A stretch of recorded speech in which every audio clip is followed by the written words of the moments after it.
Hello प्यारे बच्चों, कैसे हैं आप लोग? आई होप बहुत अच्छे होंगे और क्वेश्चन को सॉल्व करके खूब मजा आ रहा होगा आप लोगों को, क्योंकि ये सारी चीजें करना बहुत जरूरी है। जितना पढ़ना जरूरी है उतना प्रैक्टिस करना भी जरूरी है, और इसी को ध्यान में रखते हुए हम लोग जो भी टॉपिक पढ़ रहे हैं उस पर प्रैक्टिस भी कर रहे हैं। और आज भी आप लोगों के लिए बहुत सारे क्वेश्चन है और बहुत अच्छे अच्छे क्वेश्चन है जो आप लोगों के लिए काफी हेल्पफुल होंगे आने वाले एग्जाम्स में। और इसी उम्मीद के साथ चलिए आज की क्लास की शुरुआत करते हैं कि आप लोग अच्छा परफॉर्मेंस करेंगे। और आज जो आपका पहला क्वेश्चन है, आपको बताना है कि कौन सा सही सुमेलित है, जिसमें लिखा है पहला अबुल हसन, क्या इन्हें नादिर उल जमा की उपाधि दी गई थी? दूसरा है मंसूर, क्या मंसूर को नादिर उल अर्श की उपाधि दी गई थी? या अबू समद, क्या इन्हें सीरी कलम की उपाधि दी गई थी? या ये एक दूसरे से कोई भी ऐसा है जो मैच नहीं है? तो आपको बताना है कि कौन सी उपाधियां कौन से चित्रकार के साथ मैच कर रही हैं। ये एग्जाम में बहुत ही ज़्यादा आता है कि किस चित्रकार को कौन सी उपाधि दी गई थी। ये एग्जाम में इतना ज़्यादा आता है कि चाहे वो नेट हो या वनडे एग्जाम्स, ये हर जगह देखने को मिलता है। तो उम्मीद है बच्चों आपका इसका आंसर मिल गया होगा। और आपको पता है कि तीनों जो हैं वो एक दूसरे से सुमेलित हैं। जो अबुल हसन है इनको नादिर उल जमा की उपाधि मिली थी, मंसूर को अस्र की उपाधि मिली थी और अबू समद को सीरी कलम की उपाधि दी गई थी। वेरी वेरी इंपॉर्टेंट है। ऑप्शन नंबर डी जो है आपका करेक्ट हो जाएगा। नेक्स्ट है मुगल काल की सर्वप्रथम चित्रित पुस्तक कौन सी है? मुगल काल में कौन सी पुस्तक को सबसे पहले चित्रित किया गया था, यानी कि उस पर चित्र बनाए गए थे? इसके पहले किसी भी पुस्तक पर मुगल काल में चित्र नहीं बना था। तो कौन सा फर्स्ट पुस्तक है? ऑप्शन में है बाबरनामा, अमीर हमजा है, तारीख अल्फी है और कोई नहीं। तो आपको बताना इसमें से कौन सी पुस्तक है, या ऐसा कोई नहीं है इसमें जो कि चित्रित रही हो। तो ये भी बहुत अच्छा है, आसान है और काफ़ी जो है आप लोगों के लिए इम्पोर्टेंट भी। तो आपका बाबरनामा नहीं होगा। बाबरनामा बाबर ने लिखा है, इसको तुजो की बाबरी भी कहा जाता है और ये चगताई तुर्की भाषा में लिखा गया है, उनकी आत्मकथा है, बहुत इंपॉर्टेंट है।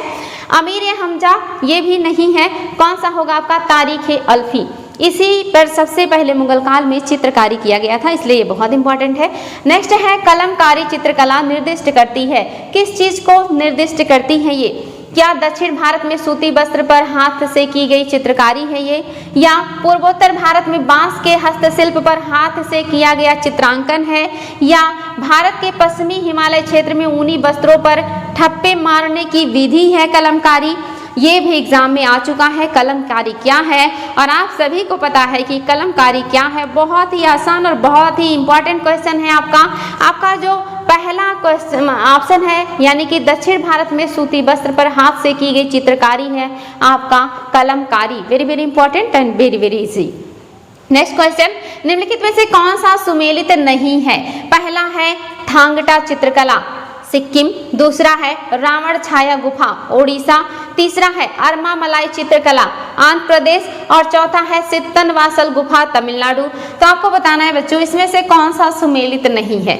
ये भी बहुत इंपॉर्टेंट है और बहुत ही बढ़िया क्वेश्चन है। ये IAS में आया हुआ क्वेश्चन है और ये आप लोगों के लिए इंडिविजुअल भी आता है कि थांगटा कहाँ का है, रावण छाया कहाँ का है, सित्तनवासल कहाँ का है। यहाँ से आपके चार क्वेश्चन अलग से भी तैयार हो रहे हैं। तो आपको बताना कौन सा सुमेलित नहीं है। तो थांगटा जो चित्रकला बहुत ही इंपॉर्टेंट है, ये सिक्किम की चित्रकला है थांगटा, ये करेक्ट है, आपको गलत ढूंढना है। रावण छाया जो गुफा है ये ओडिशा का है, ये भी करेक्ट है। और सित्तनवासल गुफा तमिलनाडु का है, ये भी सही है। इसके पहले के क्लास में हमने इसको देखा भी था।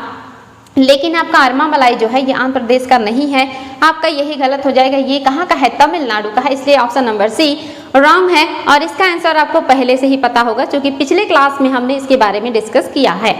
निम्न में से कौन से कथन जो है वो सत्य हैं? आपको बताने इसमें से कौन सा है जो कि सत्य है। अकबर के शासनकाल में मंसूर, बसावन और दसवंत जो है चित्रकार के रूप में संबंधित हैं। क्या ये तीनों चित्रकार अकबर के शासनकाल से संबंधित हैं? दूसरा है मंसूर व्यक्ति चित्र बनाने में तथा अबू समद जो है ये प्राकृतिक चित्र बनाने में निपुण थे। क्या स्टेटमेंट सही है? तीसरा है जहांगीर के काल को स्थापत्य का स्वर्णकाल कहा जाता है। क्या ये स्टेटमेंट सत्य है? या चौथा है हमजा नामा का चित्र अकबर के शासनकाल में हुआ था। क्या ये स्टेटमेंट सही है? आपको सत्य ही बताना है। तो आपको पता है कि पहला स्टेटमेंट रॉन्ग है क्योंकि जो मंसूर है ये किसके शासनकाल से संबंधित है? जहांगीर के काल से। दूसरा भी रॉन्ग है, मंसूर जो है ये प्राकृतिक चित्र बनाने में निपुण है और जो अबू समद है ये व्यक्ति चित्र बनाने में निपुण है, इसलिए ये उल्टा हो गया। तीसरा भी गलत है, क्योंकि स्थापत्य का स्वर्ण काल शाहजहां के काल को कहा जाता है, ना कि जहांगीर के काल को। और आपका लास्ट जो है यही करेक्ट है। हमजानामा का जो चित्र है, जो चित्रकारी का काम किया गया, ये अकबर के शासनकाल में किया गया था, इसलिए आपका जो चौथा है यानी कि डी, ये आपका करेक्ट हो जाएगा। नेक्स्ट है कौन सा कथन असत्य है? पहला है चित्रकला का विकास हुमायूं के काल में हुआ था। क्या चित्रकला का विकास हुमायूं के शासनकाल में शुरू हुआ था? दूसरा है जहांगीर के काल में सबसे ज्यादा चित्रकला का विकास हुआ। क्या ये ऑप्शन सत्य है कि जहांगीर के समय में सबसे ज्यादा चित्रकला का विकास हुआ? और तीसरा है शाहजहां के काल में चित्रकला का पतन शुरू हो गया था। क्या ये स्टेटमेंट गलत है या सत्य है कि शाहजहां के समय में ही चित्रकला का पतन शुरू हो गया था? और चौथा है औरंगजेब के शासनकाल में फिर से चित्रकला का विकास शुरू हुआ था। तो आपको इसमें से असत्य बताना है, और आपको पता है कि पहला बिल्कुल सही है, हुमायूं के शासनकाल में ही भारत में चित्रकला का विकास हुआ था, शुरू हुआ था। जहांगीर के काल में सबसे ज्यादा चित्रकला का विकास हुआ, ये भी करेक्ट है। और तीसरा शाहजहां के शासनकाल में चित्रकला का पतन शुरू हो गया था, क्योंकि शाहजहां का जो रुझान था वो स्थापत्य की तरफ अधिक था, इस वजह से ये भी आपका सही है। असत्य पूछ रहा है तो औरंगजेब के शासनकाल में चित्रकला का पूरी तरह से पतन हुआ। हालांकि लास्ट समय में उन्होंने थोड़ा बहुत ध्यान दिया, लेकिन फिर भी उनका इंटरेस्ट चित्रकला, स्थापत्य कला या मूर्तिकला जैसी चीजों में नहीं था, तो इस वजह से इस काल में चित्रकला लगभग अपनी पतन की तरफ चली गई, और मुगल के पतन के बाद चित्रकला मुगल साम्राज्य से भी चली गई। नेक्स्ट है किस शासक के शासनकाल में चित्रकला अपने चरमोत्कर्ष पर पहुंच गई? कौन सा वो राजा है जिसके शासनकाल में जो चित्रकला है वो अपने चरमोत्कर्ष पर पहुंच गई, यानी कि चित्रकला का सबसे ज्यादा विकास हुआ, यानी कि उसके बाद फिर उससे ज्यादा चित्रकला का विकास नहीं हुआ, फिर पतन ही हुआ। तो ये भी आपके लिए काफी आसान है और इम्पोर्टेंट भी, और एग्जाम में बहुत ज्यादा आता है। तो ये आपके जानते हैं कौन है? ये जहांगीर है, और जहांगीर ऑप्शन में बी में है। जहांगीर ऐसे राजा है जिन्हें चित्रकला में सबसे ज्यादा इंटरेस्ट है, और जिनके शासनकाल में चित्रकला का सबसे ज्यादा विकास हुआ। और यही ऐसे व्यक्ति हैं जो कहते हैं कि अगर चित्रकार जो है कोई भी चित्र बना दे, बहुत सारे चित्रकार मिलके, तो मैं बता दूंगा कि इस चित्र में किस अंग को किस चित्रकार ने बनाया है। इतना ज्यादा इन्हें चित्रकला का अनुभव है या लोगों के बनाने की विधि का अनुभव है, तो ये आपका जहांगीर का शासनकाल हो जाएगा। नेक्स्ट है निम्न कथनों में से कौन सा कथन सत्य है? कूट की सहायता से आपको ज्ञात करना है। पहला है बड़ी ठड़ी बूंदी शैली की चित्रकला है। दूसरा है बड़ी ठड़ी को भारतीय मोनालिसा कहा जाता है। तीसरा है कोटा शैली राजस्थानी चित्रकला शैली का एक उपशैली है। और चौथा है राजस्थानी चित्रकला की उपशैली बूंदी, किशनगढ़ और कांगड़ा है। तो आपको बताना है बच्चों इसमें से कौन से कथन सही है, कूट की सहायता से बताएंगे आप। तो आपको पता होना चाहिए कि जो बड़ी ठड़ी है ये बूंदी शैली की नहीं है, बल्कि ये किशनगढ़ शैली की है। इस वजह से जो आपका पहला ऑप्शन है ये तो रॉन्ग हो गया। अब आपको सत्य बताना है, तो पहला आप देखेंगे इसमें है, एलिमिनेट हो गया, इसमें है, एलिमिनेट हो गया, इसमें भी है एलिमिनेट, और इसमें भी है, तो एलिमिनेट। बचा क्या? 2 और 3 देख लेते हैं। बड़ी ठड़ी को भारतीय मोनालिसा कहा जाता है, बिल्कुल करेक्ट है, ये भारत की मोनालिसा कही जाती है। बड़ी ठड़ी जिसमें जो आंखें हैं काफी बड़ी बनाई जाती हैं, और नाक भी उभरा हुआ बनाया जाता है, और इसमें कान के बगल से लट निकाला जाता है। ये बड़ी ठड़ी पेंटिंग की विशेषता है, बहुत ही खूबसूरत है बड़ी ठड़ी की पेंटिंग। तो आपका जो है ऑप्शन एलिमिनेट करके आपने सही आंसर तो पा लिया है। फिर भी देख लेते हैं। कोटा शैली राजस्थानी चित्रकला शैली की एक उपशैली है, बिल्कुल सही है। राजस्थानी जो शैली है बहुत सारे उपशैलियों में बटी है, जिसमें से कोटा शैली भी एक है। लास्ट है राजस्थानी चित्रकला की उपशैली बूंदी, किशनगढ़ और कांगड़ा है। बूंदी और किशनगढ़ तो है, लेकिन कांगड़ा नहीं है, ये राजस्थान का नहीं है। इस वजह से ये क्या हो गया? चौथा ऑप्शन रॉन्ग हो गया, और इस वजह से आपका दूसरा और तीसरा जो है वो करेक्ट हो जाएगा। ऑप्शन नंबर सी आपका सही आंसर है। कभी कभी बिल्कुल भी समय नहीं लगता, अगर हमें सही चीजें पता हो तो बहुत आसानी से हम ऑप्शन को एलिमिनेट करके तुरंत आंसर को प्राप्त कर लेते हैं, और कभी कभी हमें थोड़े से जानकारी से भी बड़ा क्वेश्चन जो है आसानी से सॉल्व हो जाता है। जैसे अगर आपको पहला पता है और आपने पहला एलिमिनेट कर दिया तो आपको आंसर प्राप्त हो गया। नेक्स्ट है आपका कौन सा कथन असत्य है? कूट की सहायता से सही उत्तर को ज्ञात कीजिए। पहला है मुगल काल के पतन के बाद चित्रकला क्षेत्रीय राज्यों में चली गई।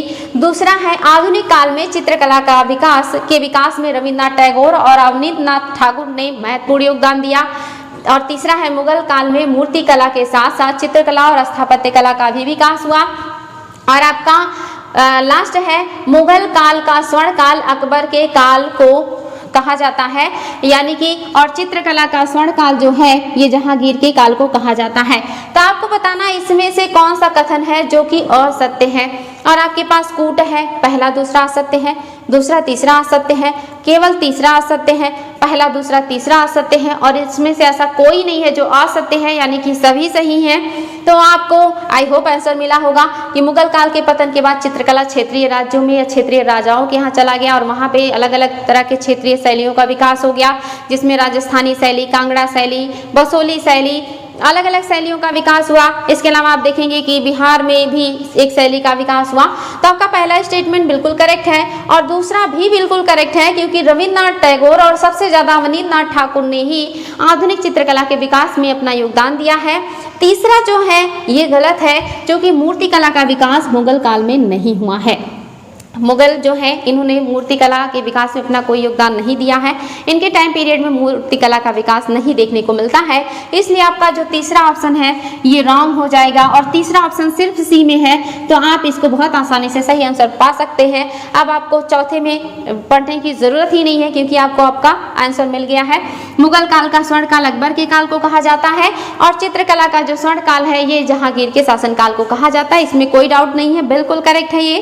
नेक्स्ट जो है आपका कौन सा कथन सत्य है, कूट की सहायता से सही कथन को आपको जानना है, बताना है। पहला है कलमकारी आंध्र प्रदेश की चित्रकला है जो सूती वस्त्र पर बनाई जाती है। दूसरा पट्ट चित्रकला उड़ीसा में विकसित हुई। तीसरा मधुबनी शैली दरभंगा और नेपाल के कुछ इलाकों में प्रचलित है या शुरू हुई या प्रसिद्ध हुई। और चौथा है बरली भित्त चित्रकला महाराष्ट्र गुजरात के सीमांत क्षेत्रों में आदिवासियों में प्रचलित है।